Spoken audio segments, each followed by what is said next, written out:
So very soon the vetting will begin. The second part of the vetting will begin. And as I said, Mr. Martin Amidu's 25-page critique, which he wrote himself about the Office of the Special Prosecutor bill, is being subjected to intense scrutiny. And that's what they've been doing earlier. Well, he's been answering. Let's hear him, the answer he gave earlier about whether or not he is a party member and whether or not he can be politically unbiased in his position as a special prosecutor.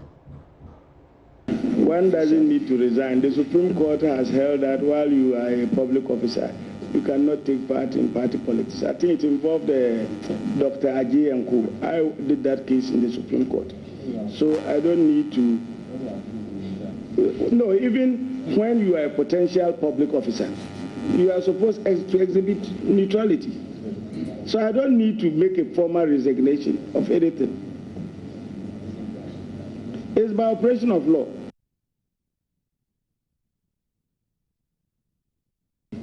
The definition of a public officer includes a potential public officer. So when the president nominated me and announced it to the whole world, I became a potential public officer, recognized under the criminal code as a public officer. So as far as I'm concerned, since that day, I'm neutral.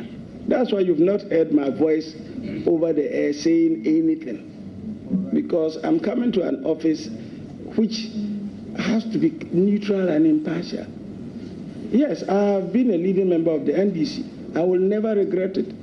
That was my contribution towards national development. But I have been nominated. That I'm a potential public officer.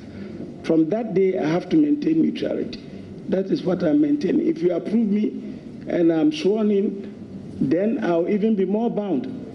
There have been many things that has gone on, I would have replied. But because of my neutrality, I've been gagged. The president gagged me since 11th of January, you know. And when I become special prosecutor, if there's anything I dislike, I can write about it. That's the cost. What will be different between the special prosecutor's office and whatever office of law enforcement?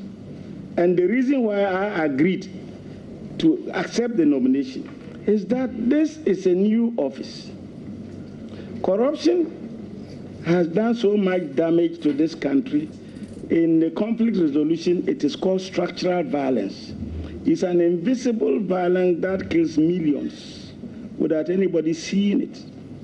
Taking millions of cedis for oneself under illegal circumstances deprives people of good health, education, and all the developmental facilities you can give. So what I want to do is to be able to set up a credible institution with a credible culture, which will be able to block the leakages and the seepages. If I'm able to do that, I don't care even whether I am not able to prosecute anybody. And part of the law says that it is preventative, right? So if I can put the machinery in place to prevent these leakages and seepages, I can assure you that if we succeed, we won't need foreign aid. I will say, with knocking my chest, that the amount of seepages and leakages at the ports, if we were to close them, our budget will not need foreign assistance. And that is why I accepted this job, to try to help the people of this country, to see whether what I started fighting as a child can at least be realized to some extent, in the hope that whoever takes over from me will keep the spirit. And so I can go to my maker knowing very well that my colleagues who died during the PNDC did not die in vain. And that when I beat them, they'll say, Martin, you did well for us, even though you didn't succeed. Thank you. And that is where President Roosevelt talks about the man in the arena. The man in the arena, he says, is ready to muddy himself for the good of the country. He is looking to bring stability in the country to prevent any excuses that brings about coup, etc. Right now, we can go back to Parliament. The vetting, second part of the vetting has just started. Trials. I don't understand the question myself, so can you clarify it for the... Mr. Chairman, what I mean is that if in prosecuting cases of corruption, the media loses first case, second case, third case, and public opinion, public pronouncement is alleging incompetence, how will the nominee respond to? The office of the special prosecutor is supposed to be a professional office. And it's only the vindictive prosecutor who would expect that every case he goes to court, he must win. You will have to go to court when there is a higher threshold, but that's your office perception. You are going to put a case before an independent judge. There are going to be adversaries on the other side. If you don't put a proper case and you lose it, you've lost it. That's all of it. So if you lose 3 cases, I mean, you've done your best. The evidence is weak. You can't do otherwise about it. You know, in any case, I will think that we will try as much as possible not to just send cases to court because we want to send them. But if we believe in them and we lose them, justice has been done. And we must be praised for conceding to defeat rather than condemned because we couldn't persuade the judge. Lawyers lose several cases. It doesn't make a difference. You do your best. Once you've done your best, the rest, you shouldn't worry about it. Your last question. Yes, Mr. Chairman. The nominee, in his responses to one of the questions, indicated that he may use reparations when he believes it's in public interest. A restitution, yes, when he believes it's in public interest. Mr. Chairman, I would want to find out how the nominee would minimize the implicit moral hazard. That is the risk that knowing the special prosecutor could use reparations, people would get the mindset that, okay, then I would steal. If I'm caught, I'm asked to just refund. And that in itself starts defeating the objective of his office. Chairman, as I have said, each case will be treated on its merits. There are times when, as a prosecutor, you see it's better to settle than to go to court. Because your evidence may not be as strong as you think.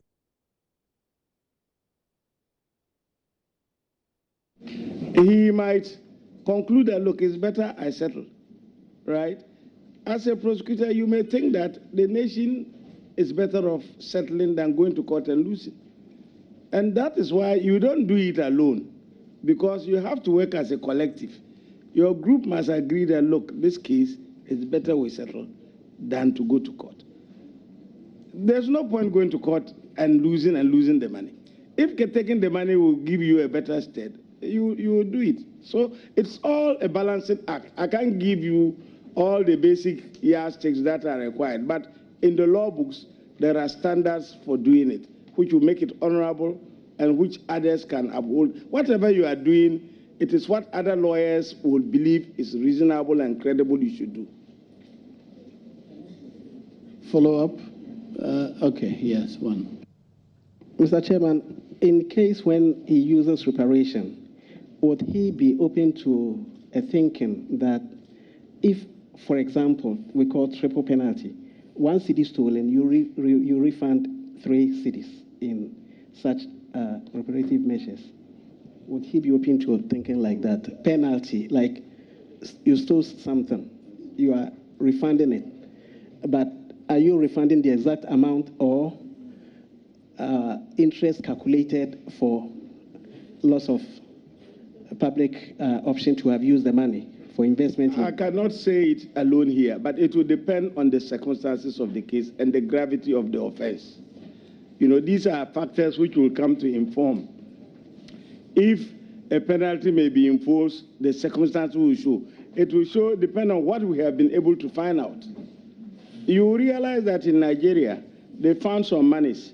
It's taken so many years, even they are not getting the monies. So they had to do a renegotiation to get some of the monies back. These are all things we, as in that office, we will have to consider and act objectively in the national interest. That's all I can say, because I can't conjecture what will happen in the future. But I can assure you that we'll do our best using best practices in prosecutorial practice or standards.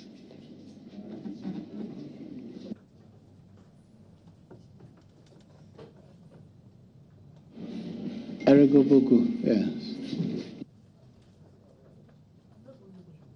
Thank you very much, Mr. Chairman. Honorable nominee, Parliament of the Republic of Ghana passed the Major Mahama Trust Fund Bill, and the bill was submitted to His Excellency, the President, for his assent.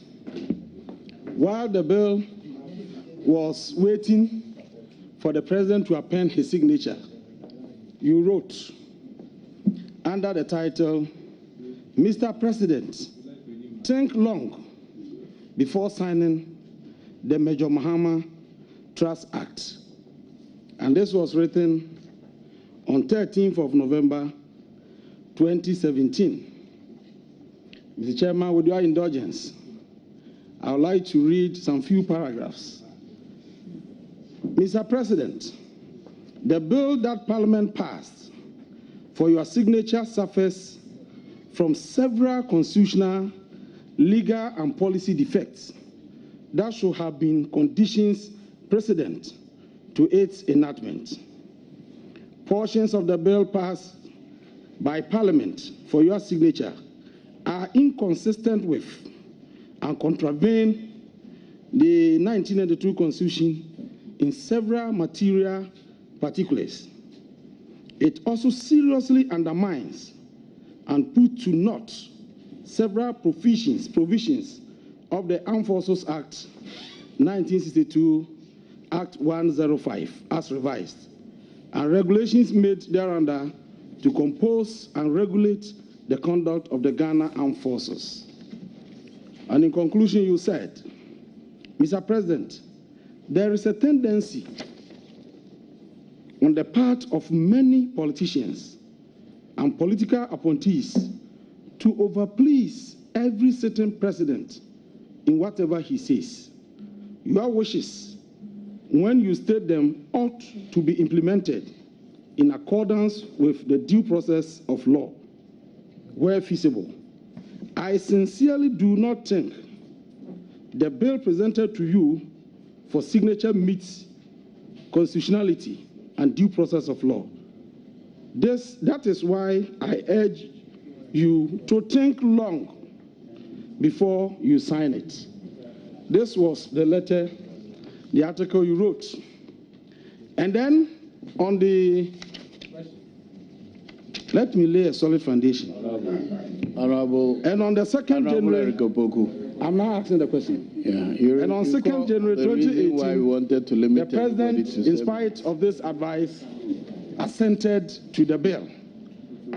Can you share with the committee the constitutional defects of that bill and whether or not the President erred in assenting to a bill that has several constitutional defects? And also to ask, did the President think long in assenting? Mr. Chairman, I have stated that I was a constitutional defense advocate, and I was doing my work as a constitutional defense advocate. Right, so I wrote it as strongly as I could. Let me tell you one thing. The late Major Mama's grandfather was my very close friend because I worked with him at the Arts Council in Tamale. So I didn't write that thing lightly. I thought that if we were going to make a bill, it should be general, not targeting one person. And I thought that the national interest will not be served. But I am not the judge of the national interest. I'm a constitutional advocate. The fact that the president decided to assent it, for me, I've done my duty as a constitutional advocate. And that is it. If I could assent or refuse assent, I should have been the president. I was just persuading him. And he didn't accept my persuasion. And yet he still thinks that I'm credible enough to be his special prosecutor because I'm forthright and plain in what I think. So I'm transparent. You will see me even when I'm afar. So I don't have a problem if the president decides to. As I told you, Trump memorized that the act was unconstitutional, and yet he signed it. No, I think that my question was very specific, Mr. Chairman. Honourable member, he has answered. Ask us next question. Then the second question. On the 8th of February 2018, the president was in Parliament to fulfill a constitutional requirement by delivering the State of the Nation address. In page 17, the president had this to say: from the allegations against the minister designate for energy at his parliamentary confirmation hearings and several other allegations, the president said that investigations have been conducted, and he concluded by saying that they have all been investigated and no evidence has been adduced to suggest any act of corruption, conflict of interest, or wrongdoing. But, Honorable Nominee, you wrote again under the title Punishing Honorable Mahama Yarga for Contempt of Parliament for unconstitutional and void. And then I'm reading some few paragraphs. Speaking for myself and in exercise of my fundamental constitutional rights, pursuant to Article 3 of the Constitution, I say that Parliament still owes the sovereign people of Ghana a fair, transparent, and accountable investigations into the allegations of bribery and corruption made against the Appointment Committee of Parliament. And it goes on. It affronts the dignity and honor of the people under Article 1 and 3 of the 1992 Constitution to be treated to an unconstitutional process that ends up sacrificing one of its members as a scapegoat for very serious allegations that affect the confidence of we, the people, in the working and integrity of such an important constitutional body established to guarantee to us democracy, the rule of law, separation of powers, transparency, probity, accountability in governance. I'm coming, Mr. Chairman. I'm coming. It goes on. Parliament knowingly chose to constitute itself into a prosecutor, jury, and judge in its own cause and act unconstitutionally to punish a scapegoat for contempt in the hope of appeasing the public perceived to be a rabble instead of sovereign and intelligent. An impartial and independent committee of inquiry can yet be constituted to impartially investigate the allegations of bribery and corruption in the Appointment Committee of Parliament. The President of the Republic of Ghana was elected upon an anti-corruption agenda, and it is expected that he will put the matter to rest by setting up a commission of inquiry under Article 278 of the 1992 Constitution to assuage the public suspicion of any perception of unconstitutional cover-up or window dressing in this matter. This is a challenge to the president because his party,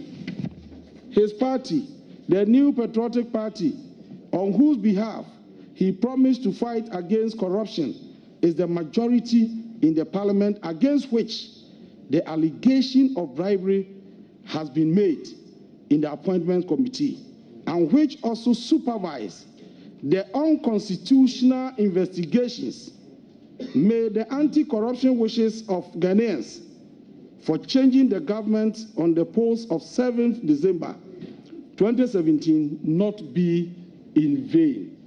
This is from the nominee, Mr. Martin Amidu. Now, it appears clearly that you have a position different from that of the president in respect of this particular matter. If given the nod, would you assure this committee that because, in your view, finality has not been brought to this matter, you will cause investigation to be done into the matter to ensure that we close it once and for all?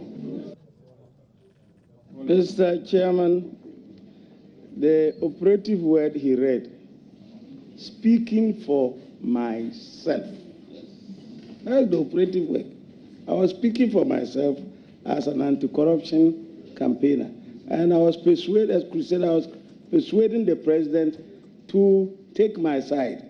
He didn't take my side. But as I have said, there are as many opinions as there are men. Why the Greek democracy was good and the Roman democracy was good is that when you meet in the arena, everybody speaks his mind, and yet there is tolerance. And this is an exhibition of democracy that I have had my say defending the Constitution. The president thinks otherwise. None of us is the Supreme Court. So he's giving his opinion, I've given my opinion. So I don't see why I should go and be following an opinion I had written. If I had wanted to go to the Supreme Court, I would have done so under Article 2. But nobody, my article coincided with Major Mama's death. So it was subsumed by the euphoria of that time. I didn't go to the Supreme Court. And I left it at that. And the president disagreeing with me beautifies democracy. On the contrary, some president would have been so angry that an ordinary citizen has written an article which is not rhyming with his, right? And would have sent midnight policemen after him. Unfortunately, this is a president who is part of all these. Thinks that this guy is so forthright and outspoken that he's the right man to do this job. No, I'm not done. The last one. You have done two. Oh. I'm asking another question based on the. Go ahead. The quotations I read.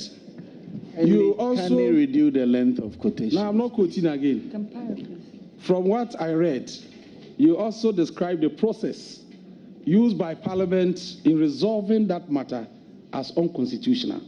Can you share with this committee the unconstitutionality of the process used? Mr. Chairman, the document speaks for itself. It's a bulky document. I can't go, unless I'm going to read the whole document to you. I made constitutional arguments. You've read them. Those are the things I've said. Because you see, contempt is to be tried by a particular privileges committee.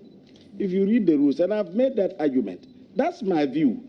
And somebody can disagree with it. When we go to the Supreme Court, I may win or I'll lose. But I'm entitled to make my views in a democracy. I mean, nobody can gag his friend in a democracy from making his views. And I've made my views. Unless you think that I am not entitled to exercise my rights to air my views and that mine must be suppressed contrary to Article 3.2, then I think you should allow me to be entitled to my views. And the president has not been angry with them.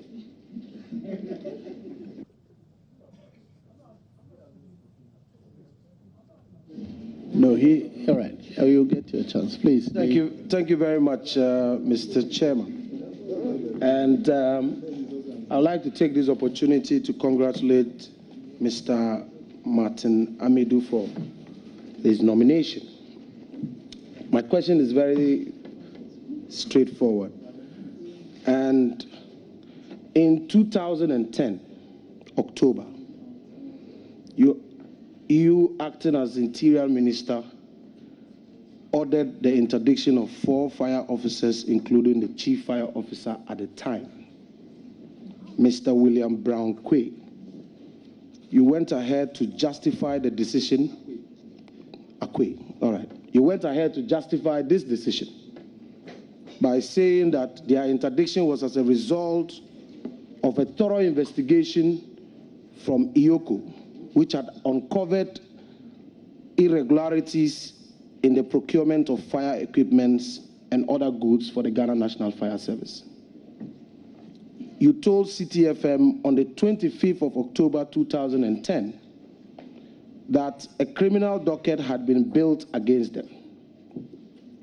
Can you tell this committee why you did not prosecute these individuals when you subsequently became Attorney General? The IOCO, without my knowledge, was investigating the Ghana National Fire Service. They started the investigation before it came to my notice, and I took objection to the fact that they were investigating my officers without even having the courtesy to inform me. So when they brought their report, it was in respect of tenders, contracts. You know, the report was adverse to the people you mentioned. And normally, a minister who knows his job will consult before he interdicts. So I went and informed the president I intended to interdict them and gave the reason. He said, go ahead. Subsequently, two other dockets, one in respect of banned equipment for fire service, was brought by CID police. Then motorcycles also came from auditing. So they were all investigated. So the people were interdicted. And the dockets were sent to the Attorney General's department. Then in no time, I was moved to the Attorney General's department. I thought that the DPP will handle that matter because I was wondering whether I should be the one to handle it, you know, since it had happened when I was in Interior and all that. But people, one of them really, Bra Akwe, happens to be a cousin of the late president from Cape Coast. So the DPP was handling these dockets, and she brought up her opinion, indicating that there were tribal issues. But there was pressure not to prosecute. So when we were going to travel to Sydney, the DPP came to inform me that my deputy had asked her for the dockets and that he had been instructed to take the dockets from her. By who? He says from above. So but Nodro kept the dockets. I never saw them again until I left. I mean, why will I be casing a docket to prosecute if my deputy has been instructed to take them? There were 3 dockets. The most sad thing is that while it was going on, one of the people gave the police motorcycles, and they also took it. I mean, that's not, and I left years ago. If there are dockets. So if I didn't prosecute them, that's because it was impossible to. It's not that the dockets are not there, but the dockets should still be live. If any other Attorney General hasn't prosecuted it, I don't know. They may have their own reasons, but it is not my duty to go searching for them. Thank you very much. Mr. Chairman, my next question has to do with a public confession you made about my colleague, Honorable Okujeto Ablakwa. I haven't called you in connection with payment of $1.3 million judgment debt, which Isofoton was claiming. Could you clarify to this committee the circumstances under which you had this interaction with the honorable member? Chairman, it's a long time. We spoke on radio, Oman FM. And if we can get the recording, it will be better than for me raking my memory and trying to speak about something that happened a long time ago. It will not be fair to him or to me while I'm on oath to try to recollect something that happened long time. But I think Oman FM has the recording. That will be fair to him and to me.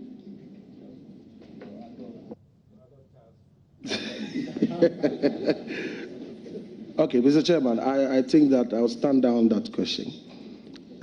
Since you have asked that question and that has been answered. Proceed with your third question, please. In 2001, after the change in government, a number of former appointees of the previous regime were successfully prosecuted and convicted for causing financial loss to the state. Some of the evidence relied upon during the prosecution were reports from audits conducted during the time you were in office. During all that time, you were Deputy Attorney General with a key responsibility to prosecute these persons. But not a single member of that administration was prosecuted under your watch. Can you explain what happened? Mr. Chairman, he himself has underscored the fact that I was Deputy Attorney General. There was an Attorney General, and the Article 88 puts the responsibility on the Attorney General. Indeed, you can even call me Minister for Justice, because the Constitution has no provision for a Deputy Attorney General, right? So, as a Deputy Minister, I work up to the Attorney General, whose responsibility is to execute those functions he is entrusted with. So it is wrong to say that I didn't prosecute. The office didn't. I mean, I don't even know whether the audit report came while we were in office or it came after we had left office. And if it's 2000, I'm sure we might have been too busy in election campaign that neither the Attorney General or myself must have looked at it, because the matter arose immediately after the elections when a new government came in. And then they used that audit report. But as I have told you already, we had advised our operatives against some of the things that came in the audit report, right? So when they were being prosecuted, I could not be their lawyer, neither could the Attorney General be their lawyer. And indeed, part of the money taken was for the legal sector reform. Part of the money taken was for Ministry of Environment, Science and Technology, Advocates Ministry, without his knowledge or consent, right?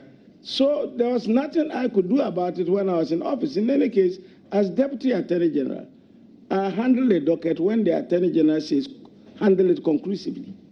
But that's not the case that was given to me to handle. And as I said, I am not sure even he himself saw the audit report. But what we had to do, in all honesty, we did by advising our colleagues not to do them. Oh, just one last question. One last question. It's on a lighter. It's on a lighter. Let's save time, please. Okay, sir. Thank you very much, Chairman. It's okay for you. Thank you very much, okay. Honorable Deputy Minister. Yes, Honorable Nilante van der Poy. Well, Senior Keda, I have 3 questions for you. My first one has to flow from Section 3.1 of Act 959. As part of your functions, you receive and act on referrals of investigations of allegation of corruption and corruption related to offenses as referred to you by Parliament, Shuach, Yoko, and other bodies. But in an article that I also want to refer to, 11th of January 2017 on Ghana Web, and I want to quote, "The 7th Parliament must restore the confidence of citizens in the honor and integrity of the legislature," end of quote. You said, "I was pleasantly amused by the enthusiasm both sides of the House on the committee showed in signing for their extortion money." Quote, "I was pleasantly amused by the enthusiasm both sides of the House on the committee showed in signing for their extortion money," end of quote. Yes.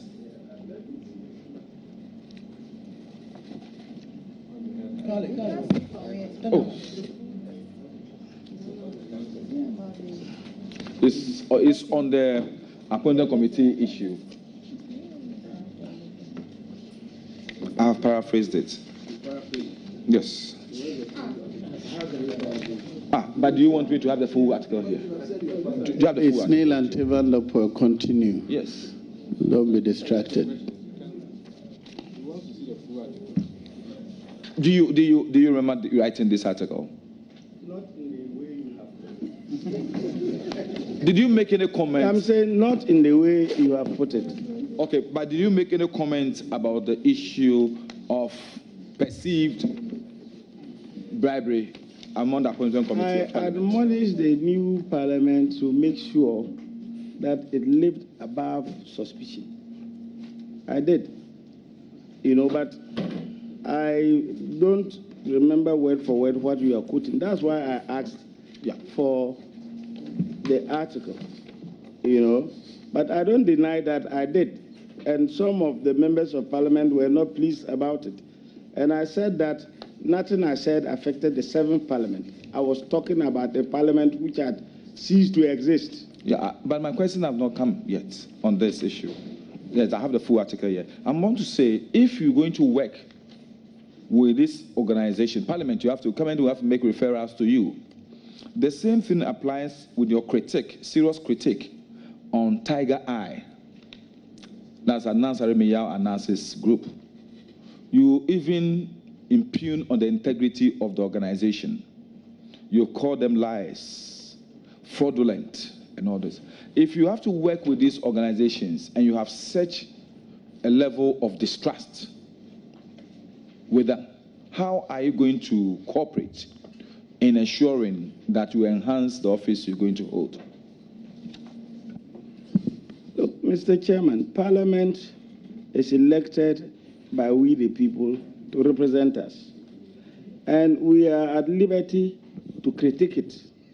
If we as citizens cannot critique it because one day we will appear for them, it means that we are being gagged.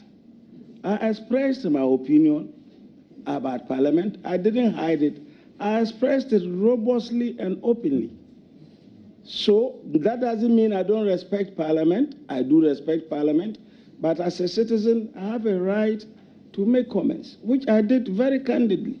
And I was advising the incoming Parliament not to do what the abrogated Parliament did.